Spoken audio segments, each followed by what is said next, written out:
All right, Shemai, Yasha Allah, Yahweh, Allah Haginawa, Yahweh, Achad, Shemai, Yasha Allah, Yahweh, Allah Haginawa, Yahweh, Achad, Shemai, Yasha Allah, Yahweh, Allah Haginawa, Yahweh, Achad, Brakata Yahweh, Brakata Yahweh Shai, Brakata Yahweh, Brakata Yahweh Shai, Brakata Yahweh, Brakata Yahweh Shai, Bahashem Rakah HaKodash.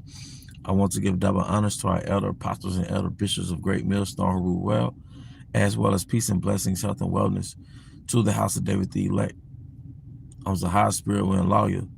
And today I want to go into a topic entitled Moving for Your Nation's Best Interest. All right. Because if you understand the customs, the customs of our people, all right, the customs, the manners of our people, the nature, all right, of our nation, all right, to understand the customs that was taken away from us during slavery, all right, during colonization, during just a, a few hundred years, 350 years in captivity, how we've had customs, all right, that allowed us to self-sustain, taken away from us. These mechanisms, these systems within our nation that allow our people to self-sustain. Okay?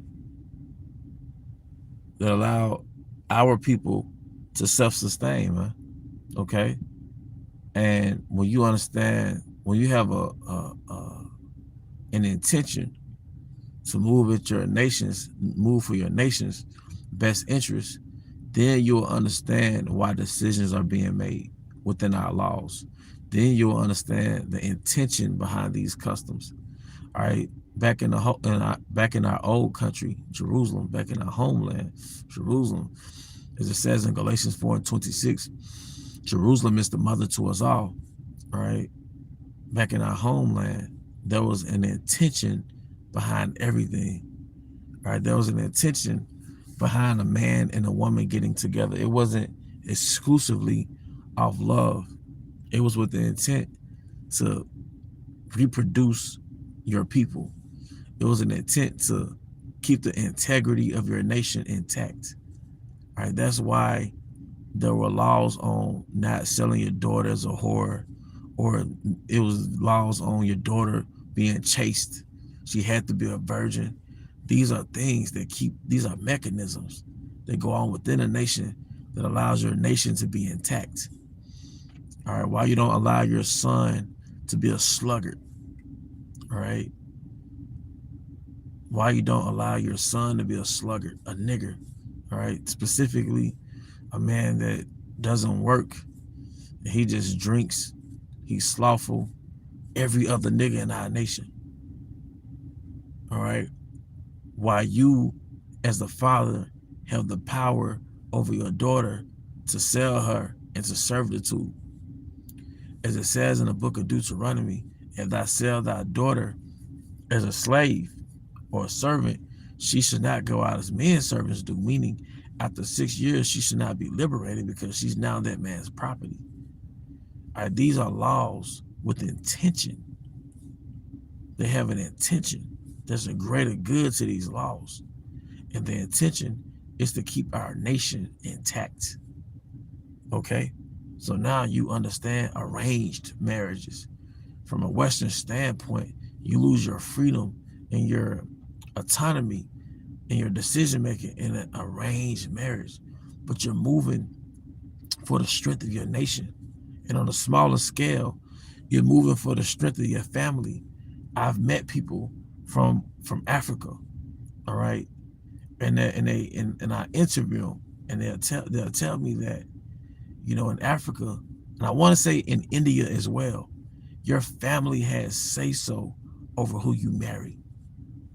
So I notice women who are influenced by Western culture, a lot of them, they like to come over here to have that individuality and that autonomy, all right, to deal with the man that they want to deal with based on their terms.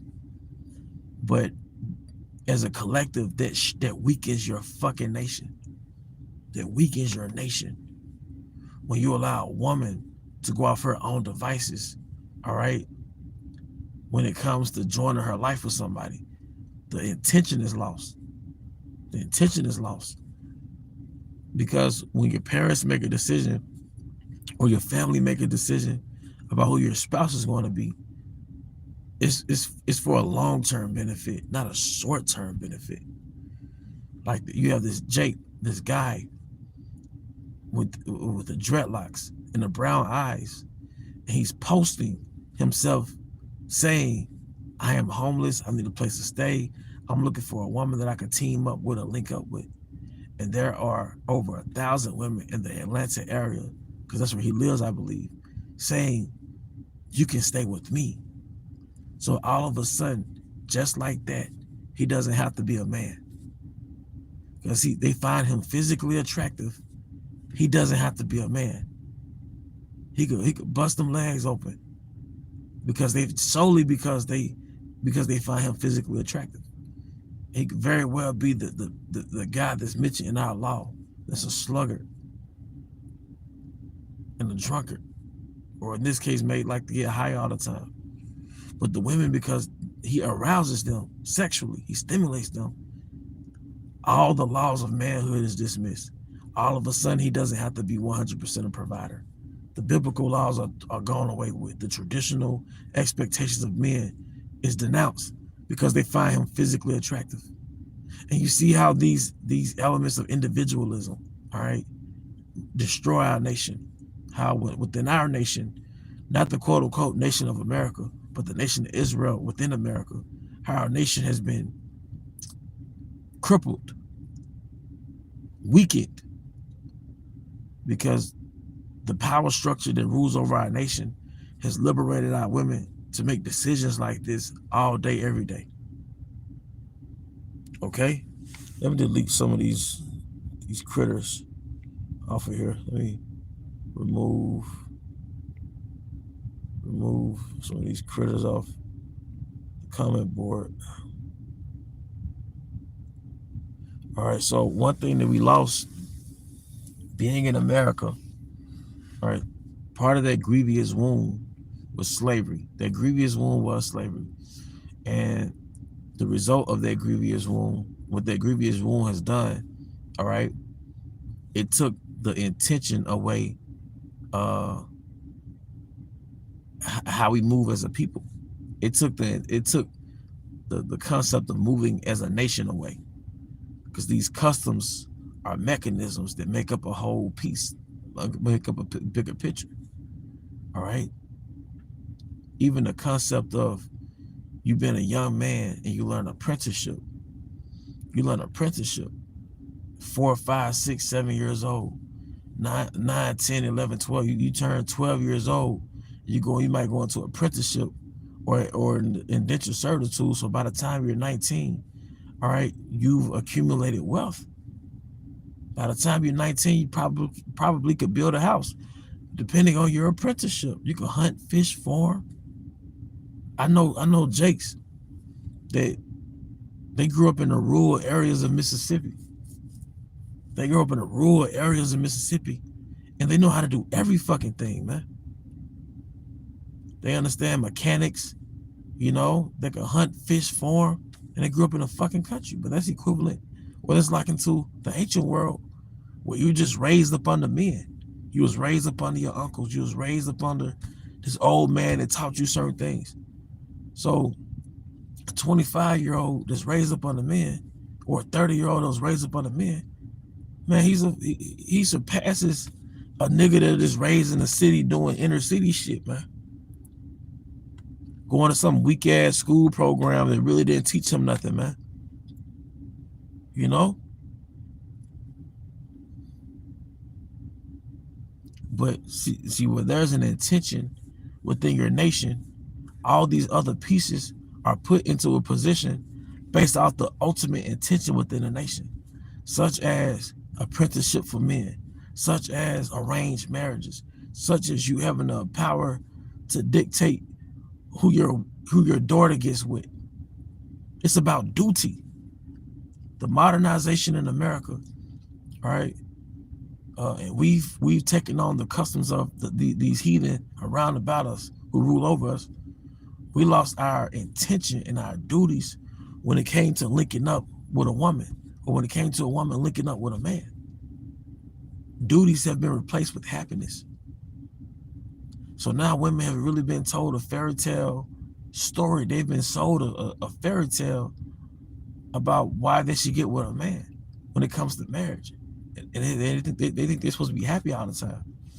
But really the happiness is supposed to come from childbearing. And your contentment as a man comes from you being able to provide for your family and see your family flourish. You know, the bond you have with your wife is supposed to grow over time. It's supposed to age like wine. And you're supposed to see your children have children. That's the happiness. Having that bond with your wife from your youth, and y'all grow old together over a period of time. Like Kunta Kinte and Kizzy, they grew old over a period of time. And you see your children's children. This is supposed to be the gift of every Israelite man. And that woman's happiness is supposed to come from childbearing. Not just a nigga making her happy every day. We're in captivity, so we can't organically make that happen in a lot of cases. So that woman has to work. Part of her assisting in Egypt is she's working in some way, shape, or form, for the most part.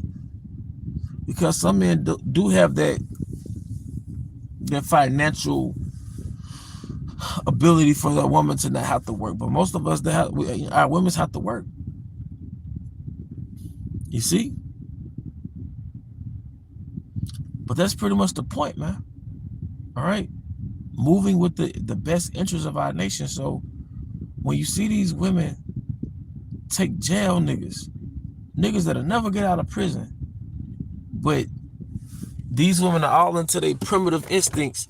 Like, I buy him a house, he could do this. Girl, show him a picture of my breast. And there was one comment said that. Show him a picture of my titties. You know, you can't take these women serious when they tell you that you got to turn around and provide 100,000%. But this is the reason why our forefathers controlled the marriage system, man. Your uncles and the men, the fathers, the elders. And I said this before, and I say it all the time. I know an older woman at my old job who was about 50. She told me her grandparents, when they were young, when they were 15, her granddad got her grandma pregnant. And their grandparents said, oh, you got her pregnant? That's your wife. Made them get married, if I'm not mistaken. He said, oh, you got her at 15. Oh, you got her pregnant? That's your wife. That's how you keep your nation intact. You don't need no motherfucking child support. You don't need no motherfucking EBT, no motherfucking welfare, no motherfucking fat income tax. You need an intact family.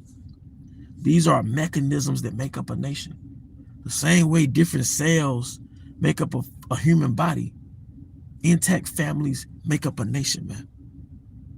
All right, it's not about your fucking individuality. It's not about your fucking happiness. It's about the preservation of your people, man. But your happiness is supposed to come from childbearing. And men, I know this too. Men don't have the most high in their life unless you're the 1/3. So men don't have an end goal outside of survival. It ain't just making money ambition. No, it's Yahweh B'Shem El Shai. In this particular case, and in this time we're in, it's getting the hell out of Babylon, man. That's the real ambition. Hey, but to the next time, shalom.